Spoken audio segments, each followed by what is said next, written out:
You know, spilling the coffee. Spilling the coffee, hitting the bump with the Chevrolet. I wanted to do a vid really quick for, I was thinking about it, and the video that I just recently made about quantitative easing and all that other jazz, it's all well and good, but I got to thinking, I would imagine if anybody's like how I was, up until not all that long ago, I wouldn't know what the hell quantitative easing was.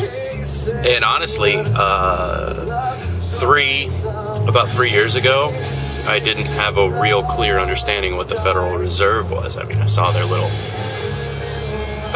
title on the dollars and everything, and I understood how the United States Treasury sort of worked, and I understood supply and demand, but that was kind of it.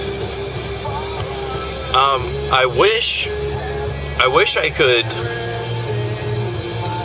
send you to a one-stop, hey, go here and get all your economic answers all in one fill in 5 minutes, but unfortunately I can't.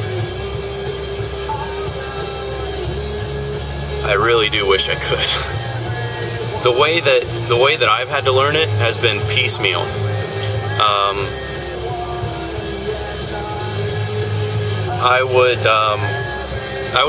I started hanging around economic people. I started hanging around stock traders, precious metal pundits, and what I would do is I would listen to them, and whenever they came up with a term, I just sort of search it out on the internet, and I just did it definition by definition, building up my economic vocabulary, as it were. And it's worked out fairly well.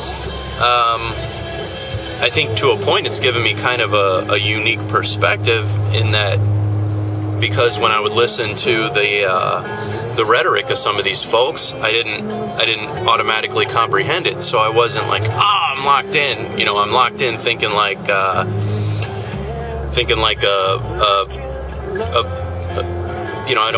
I'm not trying to pick on Peter Schiff, but I didn't necessarily fall for a single person's economic theory.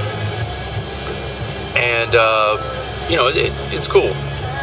So, that's kind of how I've done it.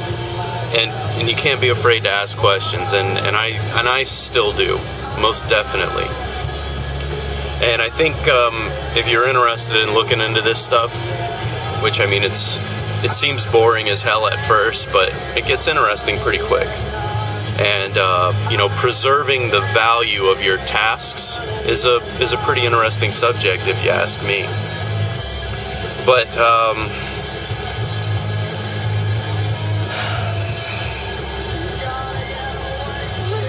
the thing you run into, you would think in economics it's pretty easy, like, oh, let's look back to the Great Depression. And, okay, we have this event, that event, and this other thing happened, and here's what we ended up with.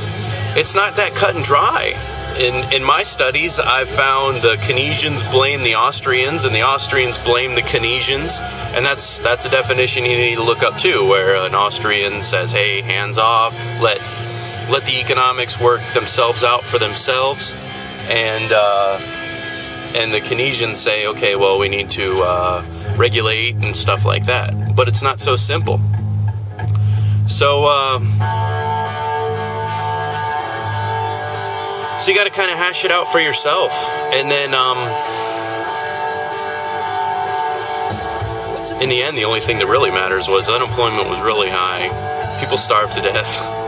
And it isn't about the blame game. It's about coming to an educational understanding that can hopefully help you out in the present. That's the key, in my opinion.